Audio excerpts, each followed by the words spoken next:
안녕하십니까. 자, 오늘 할 차례가 111쪽이죠. 자, 111쪽이 10번부터인데, 맞죠? 10번은 뭐 중요도가 높지는 않아요. 그냥 배후지라는 단어가 상권이란 단어예요. 예, 그냥 가볍게 보시면 되겠고요. 예, 본론은 이제 11번부터입니다. 앞에 이제 농업입지론, 공업입지론 지나갔고요. 지금 여기 11번부터는 상업입지론이죠.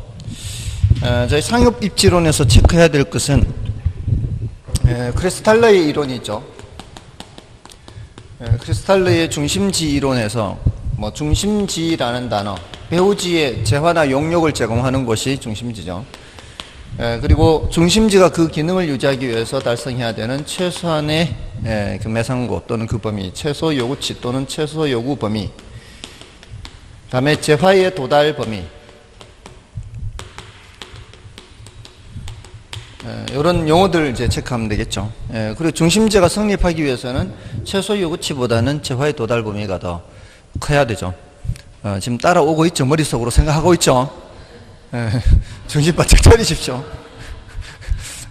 아직 잠이 덜 깬 듯한 그런 표정을 있으면 안 돼요.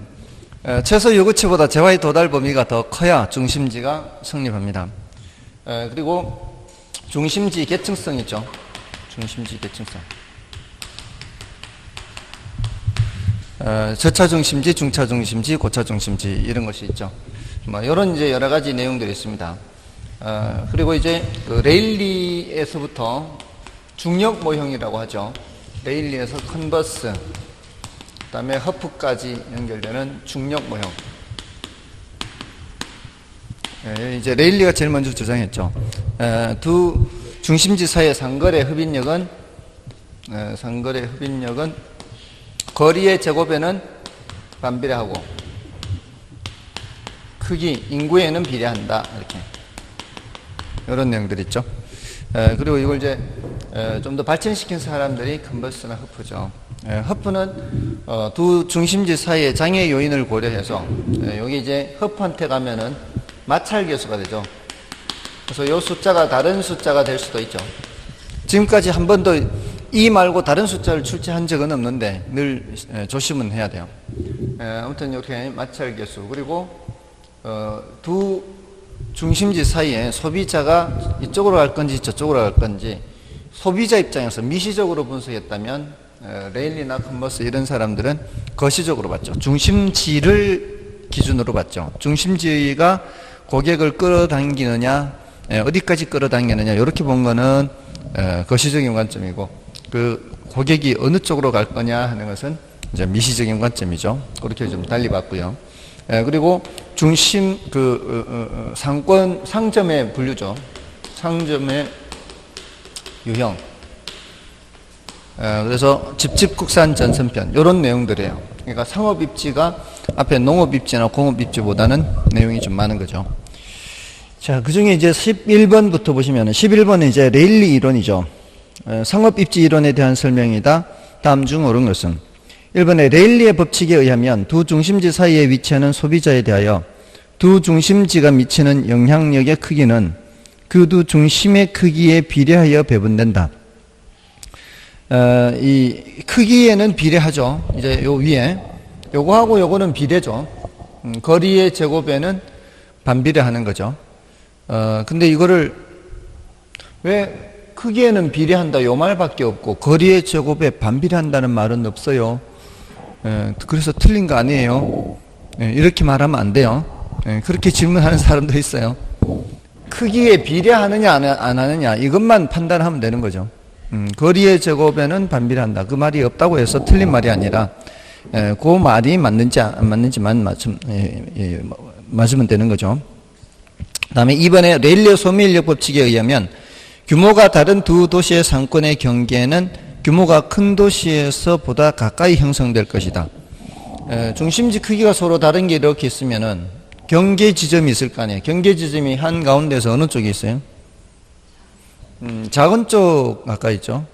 큰 쪽이 이게 중심지가 더 규모가, 상권이 더 규모가 크니까 작은 쪽 가까이 있죠. 그래서 2번이 틀렸고요.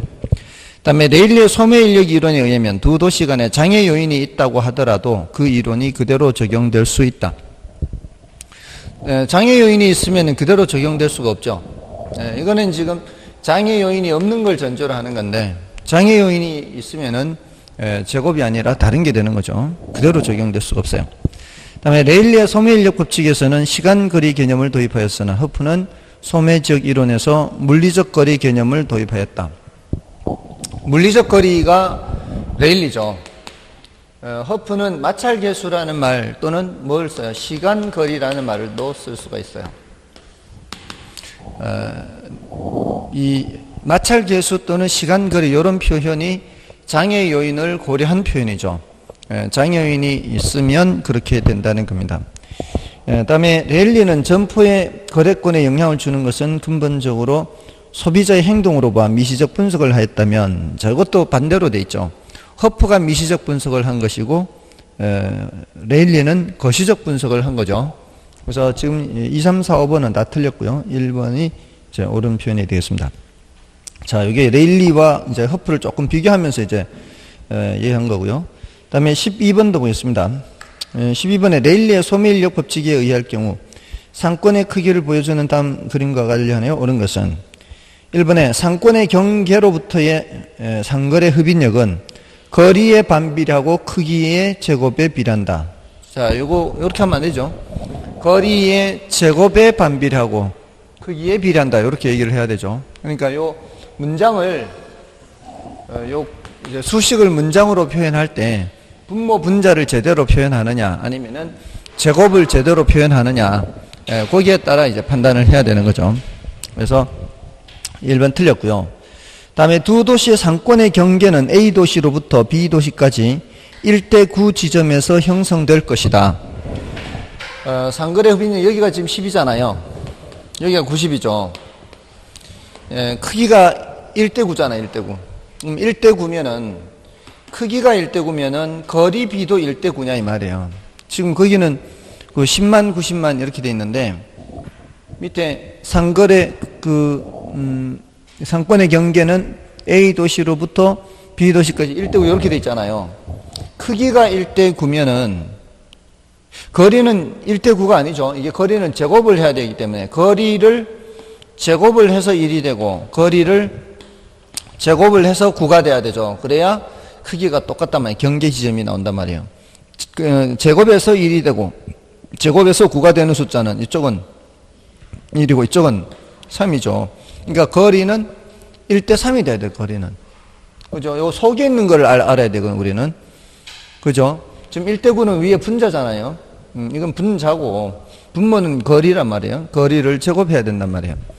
그러면은 1대3이 돼야 되는데 1대9라고 했으니까 틀린 거죠.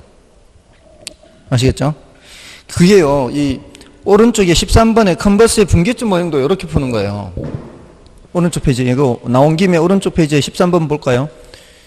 컨버스의 분기점 모형, 요거는 지금 출제된 지가 꽤 됐어요. 그래서 한 번쯤 또 이렇게 나올 만도 한 문제거든요. 거기 지금 크기가 어떻게 돼 있죠? A, B가 있고 거리는 10km고 크기는 1200과 2700이잖아요. 여기가 10과 90이 아니고 1200과 2700이에요. 그럼 이게 이제 몇 대 몇인가를 찾아야 되는 거 아니에요. 그럼 이제 가능한 간단하게 이렇게 하면 동그라미 2개씩 없애고 12와 27은 다 3의 배수잖아요. 이건 3의 몇 배예요? 3의 4배잖아요. 이거는 3의 9배죠. 그러니까 몇 대 몇을 빨리 찾으면 되는 거예요. 크기가 몇 대 몇이에요? 크기가 4대 9잖아요. 그럼 제곱을 해서 4가 되는 숫자, 제곱을 해서 9가 되는 숫자 3. 그럼 거리는 몇 대 몇이란 얘기예요? 거리는 2대 3이란 얘기예요. 그럼 총 몇 등분을 해야 돼요? 5등분을 해야죠. 2와 저쪽은 2고 이쪽은 3이니까 5등분해서 2칸은 왼쪽에 3칸은 오른쪽에 놓으면 되니까 전체 거리가 몇 킬로예요? 전체 거리가 10km잖아요. 10km를 5등분 하면은 한 칸은 2km가 되고 2km인데 왼쪽에 2개 놓으면은 4km 이렇게 되겠죠. 맞나요? 그러면은 정답은 4번이 되겠죠. 근데 이거를 이거를 이렇게 풀어도 되긴 되거든요. 공식도 있다 그랬죠? 공식 아니었죠? 굳이 안 써도 되죠? 이렇게 풀면 되잖아요. 공식 하면 이거 작은 중심지 크기,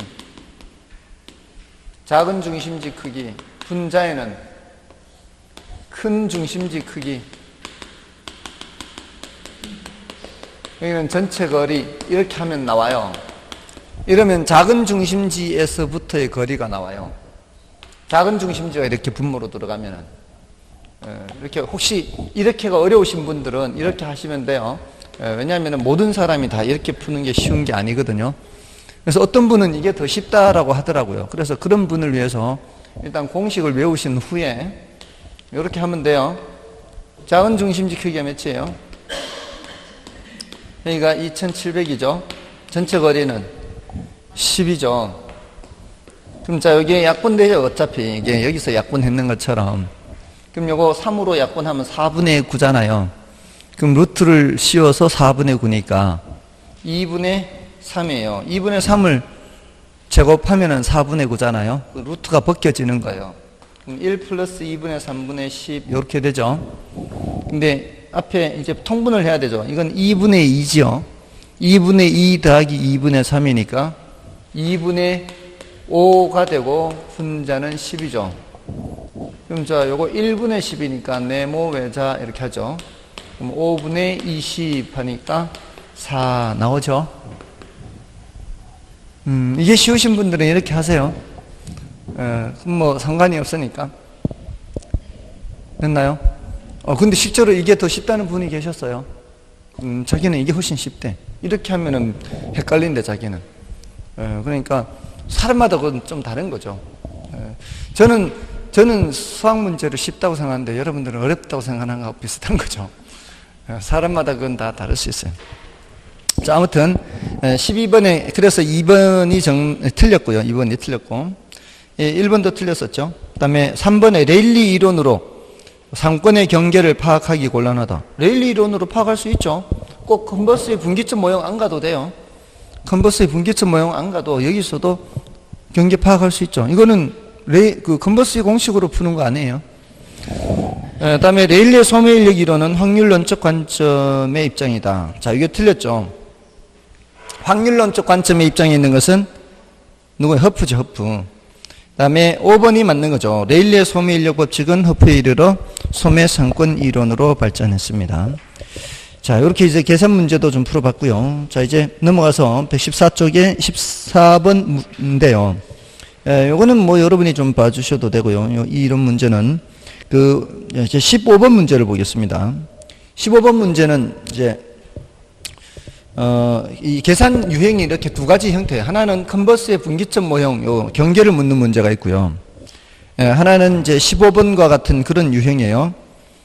자, 이런 유형인데 이제 그 허프의 이론이잖아요. 허프의 이론도 레일리의 이론처럼 공식은 이제 똑같아요. 계산 문제로 이렇게 출제됐을 때 조심해야 될 거 한 가지만 빼면은 바로 요거예요. 마찰 계수가 지금까지 한 번도 2 아닌 다른 숫자가 출제된 적 없다 그랬죠. 근데 그래도 조심은 해야 되잖아요. 혹시 다른 숫자가 나올 수 있으니까 항상 괄호 속에 함정이 있거든요. 그 괄호 속에 마찰 계수가 몇인지를 꼭 확인해야 돼요. 그래서 마찰 계수가 3이면 요 숫자를 3으로 바꿔야 돼요. 세제곱. 마찰 계수가 1이면 여기를 1로 바꿔야 돼요. 아시겠죠? 자, 그런데 지금 이게 인구 10만 명인 도시라고 그랬죠. 대형 할인점이 두 개 있는데 다음 자료에 허프의 상권 분석 모형을 적용할 경우 대형 할인점 A의 시장 점유율 및 이용객 수는 했죠. 괄호 속에 다만 공간 마찰 계수는 2며 도시 인구의 60%가 대형 할인점을 이용한다고 가정했어요. 자, 공간 마찰 계수는 이 그대로 두면 되고요. 도시 인구 전부 다가 이용하는 게 아니고 60%가 대형 할인점을 이용하니까 10만 명을 다 하면 안 되죠. 10만 명 곱하기 0.6 해서 몇만 명만 따져야 돼요. 6만 명만 따져야 돼요. 여기서부터 벌써 이제 실수할 수 있는 이제 함정이 생기는 거죠. 자, 다음에는 이제 어떻게 해요? A가 당기는 힘, B가 당기는 힘을 계산하면 돼요. A가 당기는 힘이 어떻게 돼요? A가 당기는 힘이 거리가 2잖아요. 그럼 2의 제곱하면 몇이에요? 4가 되고요. 그 다음에 3200 이렇게 쓰면 되겠죠. 그럼 800이에요. 그럼 B가 당기는 힘은 뭐의 제곱이에요? 3의 제곱하면 9죠. 9. 9분의 1800이에요. 맞나요? 거리가 3이고 크기가 1800이니까. 자, 그러면은 9분의 1800 하면은 1200 나오나요? 1200 나오죠. 자, 그러면은 A가 당기는 힘, B가 당기는 힘 이런 식으로 나오잖아요. 이렇게 나오면은 그냥 그 숫자만 그대로 본다면 전체 2000명이 있다면 이 말이에요. 전체 800과 1200이니까 이 지역에 이렇게 6만 명이 아니라 2000명이 있다면 2000명 중에 800명, 2000명 중에 1200명 이런 의미거든요. 근데 그렇게 하면은 이제 숫자가 좀 복잡한 경우도 있으니까 이걸 가능한 한 간단한 숫자로 몇 대 몇으로 가느냐 이렇게 할 수도 있고요. 아니면은 800 더하기 1200분의 800 이렇게 하면은 어디로 가는 거예요? A로 가는 거고요. 800 더하기 1200분의 1200 하면 어디로 가는 거예요? B로 가는 거죠. 그 비율을 계산할 수 있어요. 비율, 퍼센트. 이렇게 계산하면 0.4 나오죠. 이렇게 계산하면은 0.6 나오거든요. 그럼 0.4를 6만 명에다가 곱하면은 6, 4, 24, 2만 4천 명 이렇게 나와요. 이렇게 하든가 아니면 이거 배수 관계로 해서 이거 약분하면은 몇 대, 4의 2배잖아요.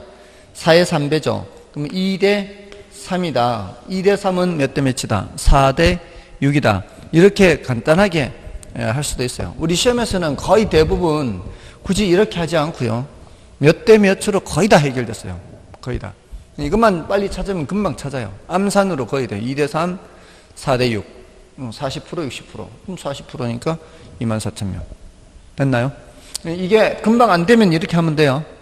금방 안 되면은 다 더해서 일부, 다 더해서 나머지 일부. 됐죠? 자, 이렇게 하는데 그 오른쪽 페이지 그 해설을 보시면은 15번 해설과 16번 해설에 제곱이 밑으로 내려가 버려서 2의 제곱 이렇게 해야 되는데 22 이렇게 돼 있는 게 있고요. 3의 제곱 해야 되는데 32 이렇게 돼 있고요. 16번 해설에는 5의 제곱 해야 되는데 52 이렇게 돼 있죠. 이 숫자가 이 2가 밑으로 내려가 버려서 그래요. 이렇게. 혹시 아래 한글 사용 좀 하세요? 사용 안 하세요? 한글 프로그램? 한글 프로그램 사용하시는 분들 위첨자라는 게 있어요. 위첨자 이렇게. 위첨자 Alt L 눌러가지고 위첨자 하면은 이게 내가 원고를 보낼 때는 이렇게 해서 보내요. 근데 저쪽에서 편집하는 사람들이 스타일이라는 거 들어봤어요? 스타일? 스타일은 안 들어봤어요? 한글 워드 프로그램 이렇게 자격증 이런 거 있지 않나요?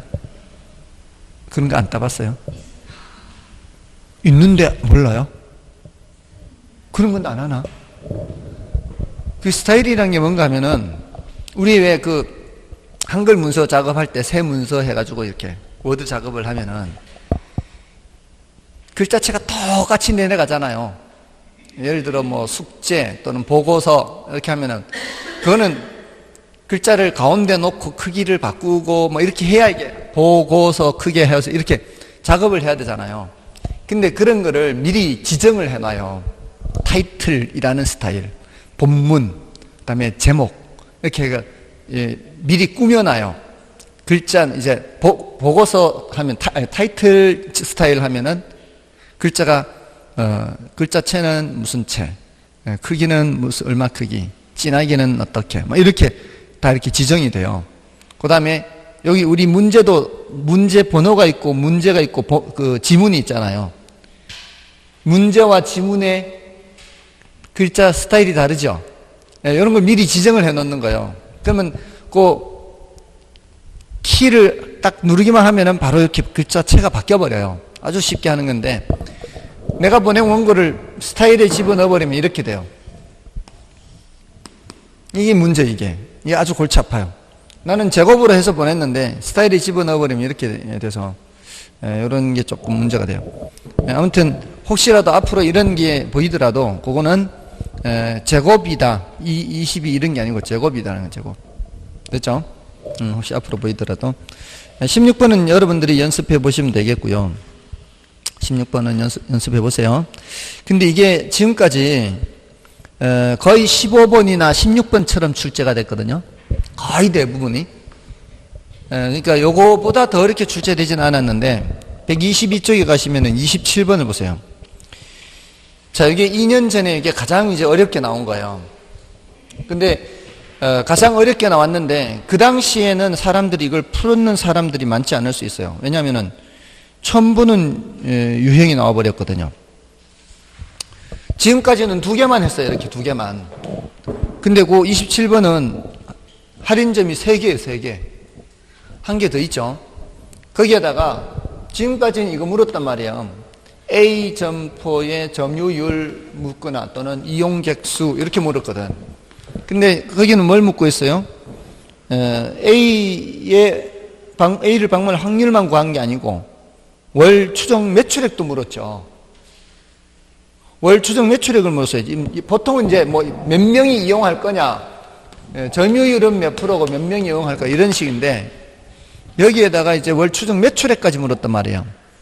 근데 그 자료를 보시면은 보기에 두 번째 줄에 보시면은 1인당 월 할인점 소비액이 35만 원 줬죠. 그죠? 1인당 월 할인점 소비액이 35만 원 줬으니까 이 구한 인원이 있으면 인원에다가 뭐만 곱하면 돼요? 1인당 소비액을 곱하기만 하면 돼. 그러니까 그렇게 많이 깊게 들어간 건 아니고 한 단계 더 들어간 거야. 한 단계. 자, 그래서 이 문제를 풀어볼게요. 27번.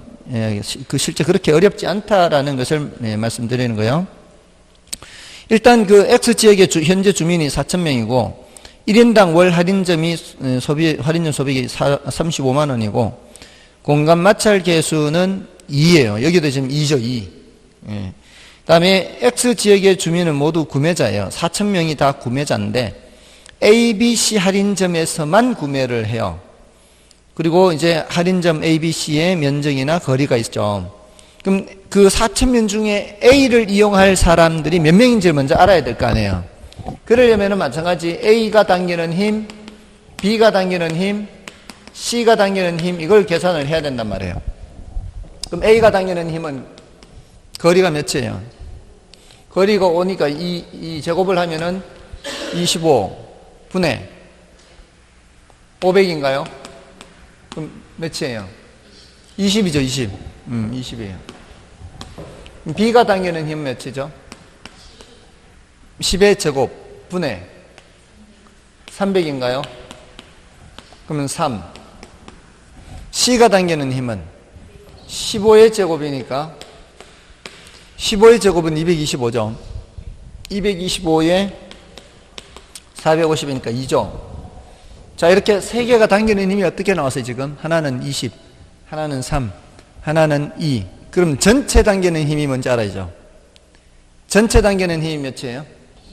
25죠. 25 중에서 A가 당기는 힘이 20이니까 그럼 몇 퍼센트가 A를 이용하는지 알 수 있죠. 분모에 25가 나오면 어떻게 하라 그랬어요? 분모 분자에 곱하기 4를 하라 그랬죠. 그럼 100분의 80이죠. 80%가 뭘 이용하는 거예요? A를 이용하는 거예요. 자, 그 지역 주민 몇천 명 중에서 4,000명 중에서 80%니까 0.8이고요. 그럼 3,200명 되겠죠. 3,200명인데 1인당 얼마를 써요? 35만 원을 쓰니까 3,200 곱하기 35를 하면 되는 거죠. 맞나요? 3,200 곱하기 35 이렇게 끝자리가 5가 나오잖아요. 35. 끝자리가 5가 나오는데 공교롭게 이게 짝수잖아요. 그러면은 빨리 얘를 반띵하면서 1600 하면서 얘를 70 하면 돼요. 그럼 16 곱하기 7하고 같아요. 그럼 76이 42, 112가 금방 나와요. 112. 이렇게 하면은 배열 순서 112를 찾으면 되겠죠. 배열 순서 112는 한 개밖에 없죠. 맞나요? 요령이에요. 분모에 5, 25, 125 이렇게 하면은 5가 나올 때는 1을 곱하고 25가 나올 때는 4를 곱하고 125가 나올 때는 8을 곱하는 거예요. 그러면은 쉽게 분수를 소수로 바꿀 수가 있어요. 그리고 5가 나오는 숫자를 곱할 때에는 빨리 짝수하고 짝짓기해서 하면은 이제 빨리 숫자를 단순화 시킬 수 있어요. 자, 아무튼 이렇게 해서 27번도 풀어봤고요. 가장 어려운 문제 이게 지금까지 출제됐던 이 허프 레일리 문제 중에서는 가장 어려운 거예요. 이 정도면 할만하죠. 자, 넘어가셔서 다시 앞으로 가셔서 17번을 보겠습니다. 자, 17번에 그 17번, 18번이 이제 크리스탈러 이론이죠. 그 중에서는 18번을 풀어보겠습니다. 17번 열어보시고요. 크리스탈러의 중심지 이론에 대한 설명이다. 틀린 것은 최소 요구치란 중심지 기능이 유지되기 위한 최소한의 수요 요구 규모를 말한다. 맞죠? 최소한의 수요 요구 규모 맞고요. 그 다음에 재화의 도달 범위란 고객이 물건을 사기 위해 기꺼이 통행할 것으로 예상되는 거리를 의미한다. 이것도 맞죠? 거기 기꺼이 통행할 거리를 벗어나면은 사러 안 간다는 얘기잖아요. 그래서 재화의 도달 범위를 다른 말로 수요가 0이 되는 위치까지 거리 이렇게 해요. 수요가 0이 되는 위치. 그 다음에 중심지가 성립하기 위해서는 최소 요구치가 재화의 도달 범위 내에 있어야 한다. 이거 맞죠? 그 다음에 동질 공간의 평야, 동일한 교통수단 이용, 동일한 기호와 구매력을 갖춘 인구의 균등분포 등을 전제로 하고 있다. 그렇죠? 이게 평평한 곳이죠. 산도 없고 강도 없는 평평한 곳에 교통수단도 사방팔방 똑같아요.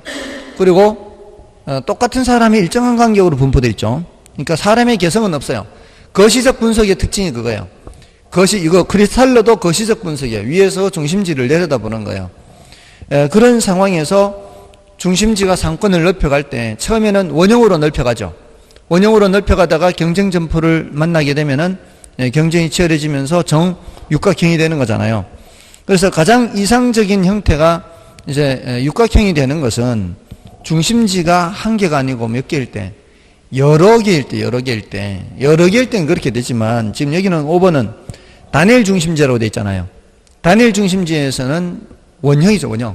중심지가 한 개밖에 없으면 계속 원형으로 커질 거 아니에요.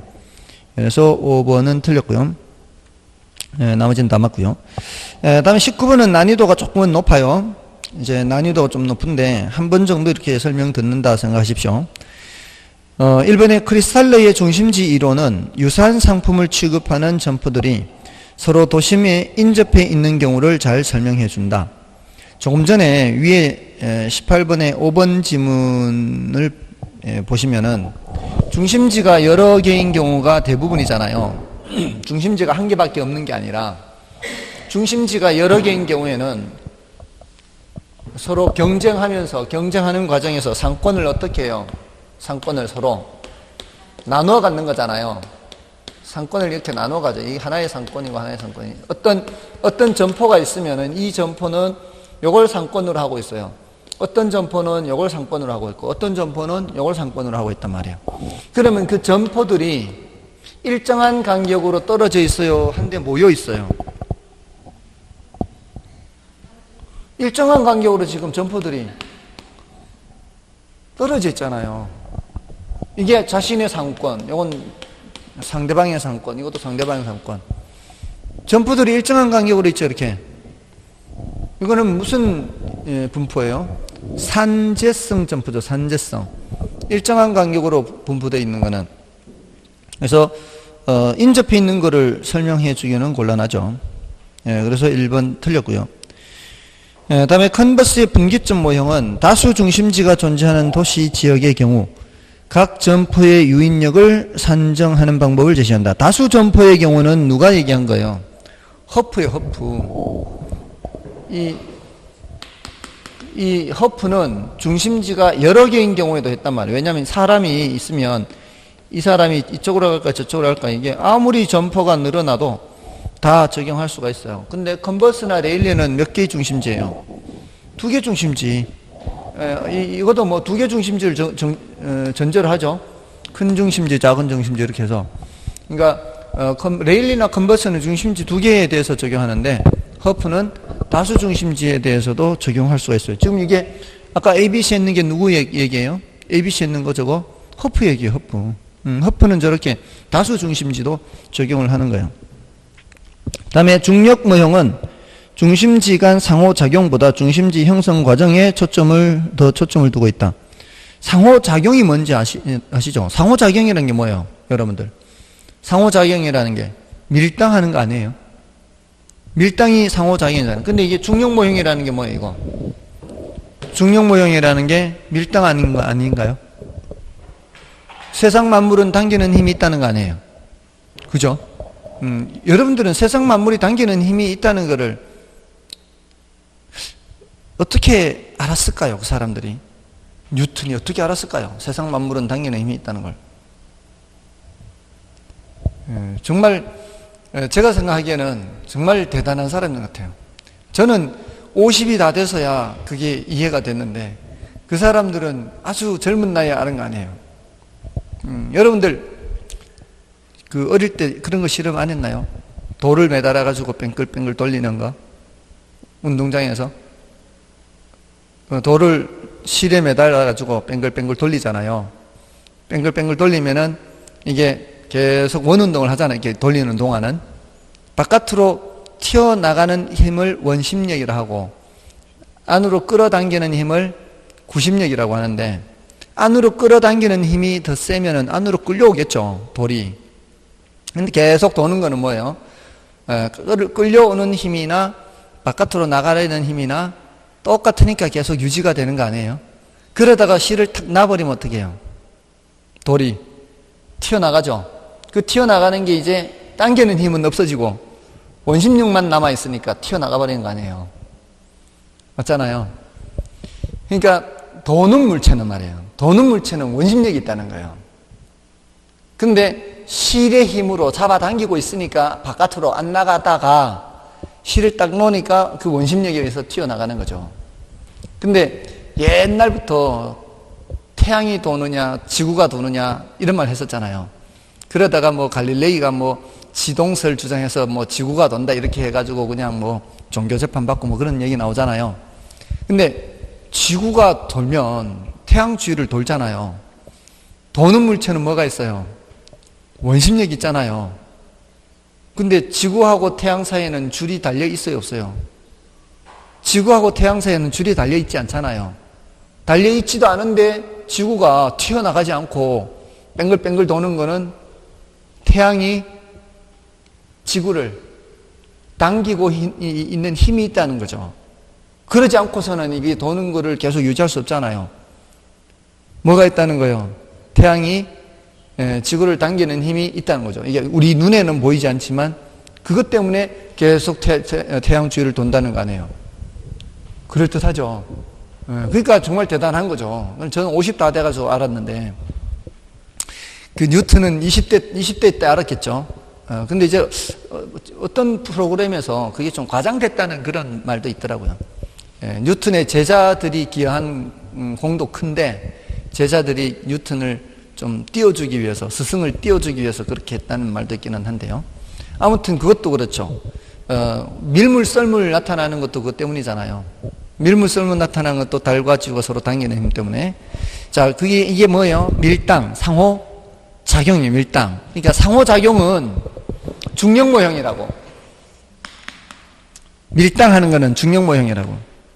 근데 중심지가 형성되는 과정을 본 건 누구예요? 이렇게 되는 과정을 본 거는.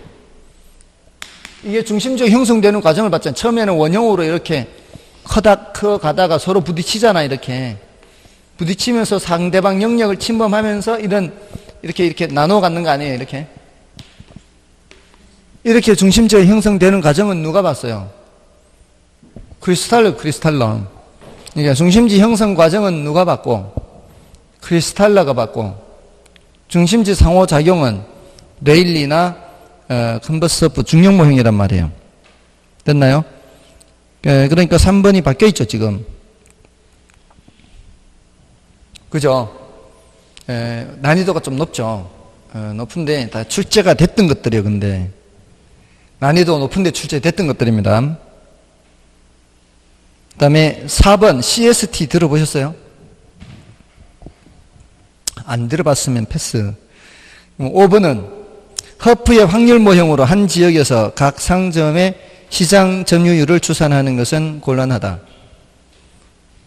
허프의 확률 모형으로 한 지역에서 각 상점의 시장 점유율 추산하는 거 곤란한가요? 이거 시장 점유율 계산한 거잖아요, 이거. 아까. 허프의 확률 모형으로 지금 80% 몇 프로 한 거 아니에요? 이게 다 한 거예요. 그럼 1, 2, 3, 5번이 다 틀렸다는 얘기예요. 이거 기출 문제 다 등장한 거예요, 사실은. 물론 기출 문제 등장했다가 다 중요한 건 아니지만 난이도는 좀 높은데, 이 정도는 다 출제가 됐어요. 1, 2, 3, 5번이 다 틀렸으니까 4번은 맞겠지 하면 되겠죠. 그러면 좀 부족하겠죠. CST의 C가 뭐라고 돼 있어요? 커스터머, 고객이라고 돼 있죠, 고객. 스파팅이 뭐예요? 스팟이 뭐예요? 스폿.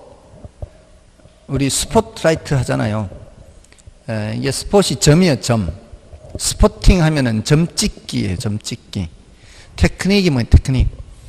기법, 기술, 이런 거죠. 고객 점찍기 기법, 이런 뜻이에요. 점포가 이렇게 있으면은 점포 주변을 이렇게 구획을 나누어요. 이렇게 구획을 해서 일정한 간격으로 격자 모양을 만들어요. 이렇게. 자, 이렇게 해서 이제 고객 조사를 해야 돼요. 설문조사나 이런 고객 조사를 해서 고객이 있는 위치를 점을 찍어요. 지금 뭐 하고 있어요? 커스터머 스파팅 하고 있는 거예요. 고객을 점 찍고 있는 거예요, 지금. 고객의 위치를 점 찍는 거라고. 자, 이렇게 해서 이 점포 가까이에서부터 이 고객이 여기 와서 구매한 지출액을 다 더해 나가요. 한 사람 한 사람들 가까이에서부터 계속 더해 나가요. 가까이 있는 사람. 이렇게 해서 이 매장의 매상고의 60%가 될 때까지 더해요. 요거를 1차 상권이라고 해요. 1차 상권. 이 매장의 90% 매상이 될 때까지 더해요. 이걸 2차 상권이라 그래요. 그래서 상권의 범위가 어느 정도인지 보는 거예요. 이게 밀집되어 있을수록, 고객들이 밀집되어 있을수록 거리는 가까워지겠죠. 이게 고객들이 이렇게 밀도가 낮을수록 멀어지겠죠. 자, 이렇게 한 후에 이 고객들이 각각 어떤 품목에 대해서 어떤 지출을 했는지를 분석을 해요. 자, 그래서 우리가 무슨 프로모션 하죠. 어떤 품목에 대해서 판매 촉진, 판촉 활동을 해요. 그럴 때 그 품목에 대해서 특별히 많이 구매했던 고객들한테만 따로 특별히 DM을 발송하는 거죠. 모든 고객한테 DM을 다 발송하는 게 아니라 특별히 거기에 관심이 많았던 고객한테만 따로 DM을 발송하는 거예요. 요즘은 굉장히 쉬워요. 예전에는 이런 걸 다 설문조사를 통하거나 이렇게 고객조사를 해서 해야 되는데, 요즘은 여러분들 그 대형 할인점에 그 적립 포인트 카드 다 사용하나요? 있나요? 있어요? 다 있나요? 그게 그 회사 입장에서는 굉장히 고마운 정보죠. 이 사람은 연간 얼마만큼의 이제 매출을 이제 지출을 하는데, 그 중에 어떤 품목에 대해서 어떻게 지출한다 좀 알면은 판촉 활동할 때 집으로 DM 발송할 때 이렇게 또 그런 타겟을 정해서 보낼 수가 있거든요. 그런 판촉 활동에도 도움이 될 수 있고 뭐 그런 것들을 말해요. 그래서 CST 기법은 상권의 규모뿐만 아니라 고객의 특성 파악 및 판매 촉진 전략 수립에 도움이 될 수가 있는 거죠. 됐나요? 이제 설명드리니까 그럴듯하죠. 한 번 정도 이렇게 설명드리면 돼. 한 번 정도. 이게 한 번 정도 출제는 됐으니까요. 자, 이제 20번, 21번, 22번은 다 이제 비슷해요. 유형이. 20, 21, 20 비슷한데 20번과 22번을 볼게요. 21번은 여러분이 보시고요. 자, 20번에 상업지의 공간 균배 원리를 설명한 것으로 틀린 것은 1번의 공간 균배 원리란 경쟁 관계 있는 점포 상호 간에 공간을 서로 균배한다는 이론이며, 그러니까 어떤 지역이 있어요. 어떤 상권을 갖고 있는 지역이 있는데 거기에 경쟁 관계 있는 점포가 그 공간을 서로 이제 균등하게 나눈다 이런 뜻이거든요. 이는 한 점포가 먼저 입지하고 또 다른 점포가 입지하는 경우 어느 곳에 입지하는 것이 유리한가 분석하는 원리예요. 예를 들어 이 집재성 점포들 있죠. 집재성 점포들은 이 비슷한 점포들이 한데 모여 있는 게 더 유리할 수 있거든요. 그게 시너지 효과를 얻을 수가 있거든요. 근데 산재성 점포는 어때요? 한데 모여 있으면 서로 경쟁이 치열해서 별로 안 좋죠. 그럴 때는 점포가 떨어지는 게 좋잖아요.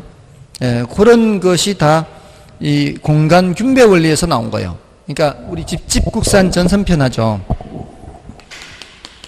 집심성, 집재성, 국부족 국부족 집중성, 산재성, 자, 이런 표현들이 있는데, 이런 것들이 전부 다 요 공간 균배 원리에서 나온 거예요. 자, 그 중에 2번, 3번, 자, 4번, 요거 좀 중요도는 낮아요. 한 번 정도 설명드리는 거고요. 이게 시장이 넓고 교통비 탄력성이 큰 경우 했잖아요. 일단 시장이 넓은 경우를 볼게요. 시장이 넓으면은 넓은 지역에 점포들이 한데 모여 있는 게 유리할까요? 조금은 떨어져 있는 게 나을까요? 시장이 넓을 때, 시장 지역의 범위가 넓으면, 시장 지역의 범위가 넓으면 점포가 한가운데 모여 있는 게 좋을까요? 그래도 떨어져 있는 게 나을까요? 모여 있는 게 나을까요? 시장 지역이 넓으면? 너무 넓으면 말이에요. 너무 넓으면 저 먼 곳에 있는 고객은 찾아오기가 힘들 수 있죠. 너무 넓어버리면. 그러니까 시장의 범위가 넓어지면 넓어질수록 이 중심에 있는 것보다는 약간은 이렇게 떨어지는 게 좋죠. 그러니까 너무 넓은 도시는 부도심 같은 게 생기는 이유가 뭐겠어요? 저 먼 곳에서는 한복판으로 나가기 힘들잖아요. 서울시가 커지기 전에는 명동 한 개밖에 없었잖아요. 중심지가. 근데 자꾸 이렇게 확장되다 보니까 너무 넓어져 버리면은 중심지까지 가기 힘들잖아요. 그러니까 영등포도 생기고 신천도 생기고 다른 데도 이렇게 생기잖아요. 또 강남도 생기고 이렇게. 뭔 뜻인지 아시겠어요? 일단 시장이 넓어지면 넓어질수록 점포들은 조금은 좀 떨어지는 것이 좀 유리할 수 있어요. 근데 시장의 규모가 좁으면 좁을수록 어떻게 되겠어요? 그 범위가 좁은데 떨어질 게 어디 있어? 한데 모여 있는 게 낫겠죠. 맞나요? 자, 다음에 여러분들 치약, 칫솔, 비누, 이런 일상생활 잡화를 이제 구매를 하러 가는데 점포가 밑지가 저 한 1km 바깥에 있어요. 걸어서 한 10분, 15분 걸어야 돼. 가기 불편해요. 그래도 가요. 그래도 가요. 가까이 있는 거하고 멀리 있는 거하고. 가까이 있으면 훨씬 낫겠죠. 근데 그 다른 어떤 대책을 세우려고 할 가능성이 많겠죠. 만약에 집에서 만들어서 쓸 수 있다거나 이렇게 한다면 먼 곳에 점포가 있으면 굳이 안 가려고 하겠죠. 근데 TV나 냉장고가 파는 게 한 1km 바깥에 있어요. 그 가기 귀찮다고 안 갈까요? 그럴 때는 가겠죠. TV나 냉장고 이런 거는 1km 떨어져 있어도 갈 거예요. 근데 휴지나 이렇게 좀 잡화 같은 것들 이런 것들은 떨어져 있으면은 귀찮아서라도 덜 가려고 할 거란 말이에요. 그래서 어떤 품목이냐에 따라서 사람들이 거리가 멀어졌을 때 기꺼이 가서 살 수도 있고 안 살 수도 있거든요. 근데 만약에 거리가 멀어진다. 그래도 사러 간다. 이거는 수량 변화가 크다는 얘기예요? 적다는 얘기예요? 수량 변화가 적다는 얘기죠. 거리가 먼데도 가서 산다는 얘기는 거리가 가까워도 가서 사고 멀어도 사고 사는 수량의 변화가 별로 없잖아요. 그러면은 탄력성이 큰 거예요, 작은 거예요? 수량 변화가 적은 거는 수량 변화가 작은 탄력성이 작은 거예요. 그러니까 TV나 냉장고 이런 것들은 탄력성이 작아요. 멀어도 사러 간다는 거. 이게 이제 거리가 멀다는 걸 뭐로 표현하는가 하면은 교통비로 표현해요, 교통비. 거리가 멀면은 교통비가 많이 발생하죠. 거리가 멀수록 시간 비용 이런 걸 따져서. 그래서 교통비에 따라 탄력성이 작은 품목들이요. TV나 냉장고 이런 거. 비용이 늘어나더라도, 교통비가 늘어나더라도 사람들이 구매하러 간다는 거예요. 근데 휴지, 화장지나 치약, 칫솔 이런 잡화들 이런 것들은 거리가 멀면 안 갈 가능성이 많다는 거죠. 그래서 그런 것들은 탄력성이 크다 그래요. 그래서 이번에 시장이 넓고 수요의 교통비 탄력성이 큰 경우에는 분산 입지예요. 사람들이 사러 안 오니까 점포가 사람들 찾아가야 돼요. 점포가 사람들 찾아가려면은 흩어져 있어야 돼요. 그런 점포는. 근데 시장이 좁고 수요 교통비 탄력성이 작은 경우에는 무슨 현상? 집심 입지 현상. 그래도 사람들이 찾아온다는 거죠. 자, 그래서 맞고요. 그다음에 그 수요 교통비 탄력성이 0인 경우에는 두 점포는 분산 입지가 아니고요. 작다가 0이 돼 버리는 거 아니에요? 교통비 탄력성이 작다 0이 돼 버리잖아요. 그러면 아예 중앙이에요, 중앙. 이론적으로는 중앙. 그래서 4번이 틀렸고요. 그다음에 집심성, 집재성, 산재성 이런 것들도 다 이와 관련해서 나타나는 것이다. 이건 뭐 중요도가 낮은데 이렇게 생각하시면 돼요. 그냥 생각하면 힘들어요, 이거는. 그러니까 작은 집하고 끝내버리세요. 작은 집. 작으면 집심적, 작으면 집심성. 그게 속편해, 그냥. 이건 아니, 작은 집이다, 그냥. 교통비 탄력성이 작으면 뭐다? 집심성이다. 작은 집. 교통비 탄력성이 작으면 집심성이다. 그럼 됐고요. 다음에 이제 21번, 22번 보시면은, 자, 이게, 집집국산 전선편에 해당하는 거죠. 집집국산 전선편에 해당하는데, 그 뜻을 아는 것이 더 중요하고요. 구체적인 그 예를 기억하는 거는 그렇게 중요도가 높지 않아요. 그래서 22번을 보시면, 틀린 거 찾는 거죠. 1번에 집심성 점포죠. 집심성 점포 하면은 키워드가 중심이죠. 중심이란 단어가 있어야 돼요. 근데 거기 중심이란 단어가 없잖아요. 근데 한데 모여 입지 이렇게 돼 있잖아요. 그거는 집재를 말하는 거예요. 중심이 없이 말을 하면은 집재예요, 집재. 그래서 틀렸고 1번이 틀린 거죠. 그다음에 2번하고 5번은 키워드를 이제 2번, 5번을 같이 기억하세요. 2번은 전문품점은 노력과 비용에 크게 구애받지 않고 요거예요. 노력과 비용에 크게 구애받지 않고 구매하는 거는 전문품점. 5번의 선매품점은 키워드가 비교한 후에 구매예요. 비교한 후에 구매. 선자가 고를 선자거든요. 고른다는 뜻이에요. 골라. 그러니까 고른다는 뜻은 여러 개를 비교해야 고르는 거 아니에요. 그래서 비교 후 구매한다. 그다음에 국부적 집중성 3번에서는 국부적 중심 요게 키워드. 이건 뭐 어렵지 않죠. 그다음에 산재성 점포는 분산 입지 요게 이제 키워드가 되고요. 그럼 됐습니다. 나머지는 됐고요. 23번은 뭐 여러분이 보시면 되고 24번도 안 어렵죠. 별로 어렵지 않습니다. 25번은 중요도는 좀 낮아요.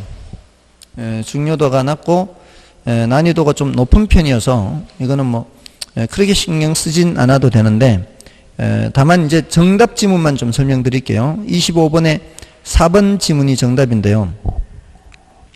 매장용 부동산의 부지 선정 단계 이렇게 돼 있잖아요. 이게 이제 한 15년 됐어요. 출제된 지가. 그럼 15년 됐으니까 뭐 그냥 한번 지나가는 길에 들어보세요. 매장용 부동산 이거 어떤 거 생각하면 되는가 하면은 대형 할인 매장 있죠. 홈플러스 이런 거. 이런 부동산의 부지 선정 단계, 부지 선정 단계. 근데 제일 먼저 하는 게 무슨 작업이에요? 기존 부지 분석이죠. 요게 뜻밖이란 말이에요. 요걸 이제 만약에 혹시라도 출제되면은 전혀 안 보면은 요것 때문에 틀릴 가능성이 많아요.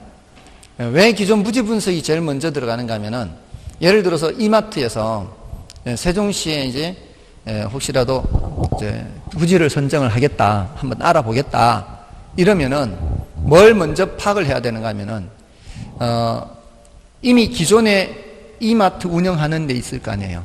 기존에 이마트 운영하는 데 있으면 이제 그 규모에 따라 어느 정도 규모에서는 어느 정도 매상고는 되어야 똔똔이 된다. 이걸 파악을 해야 되는 거예요. 이게 뭔가 하면은 최소 요구치요. 최소 요구치. 그 매장의 규모에 따라 최소한의 매상고는 이 정도는 돼야 된다. 그 기준을 파악을 해야 되거든요. 기준을 알아야 돼요. 그래서 기존 부지 분석을 먼저 하는 거예요. 기존 부지 분석을 해서 지출되는 비용에 대비해서 최소한 매상고가 어느 정도는 돼야 된다라는 걸 기준을 알아야 돼요. 그래서 기존 부지 분석을 하는 거예요. 기존 부지 분석을 해서 뭘 파악하려고? 최소 요구치 파악하려고. 최소 요구치를 파악하는 거예요. 그게 일단 달성이 되어야 적자를 안 볼 거 아니에요. 그렇게 한 후에 이제 도시를 들어가는 거예요. 도시. 그래서 도시를 들어가서 예를 들어 세종시가 인구가 몇만 명이다. 어느 도시가 인구가 몇 명 이렇게 하잖아요. 그러면은 대형 할인 매장의 경우에는 인구가 30만이다 하잖아요. 인구가 30만이면 대형 할인 매장 한 3개면은 좀 돈 좀 조금 남고 4개면은 힘들어요. 4개면 힘들어. 지금 여기 지금 4개면 힘들어요, 지금. 지금 여기 4개죠, 지금. 4개잖아, 지금. 이마트 있죠. 홈플러스 있죠. 코스트코도 있죠. 저천에도 홈플러스 있잖아요.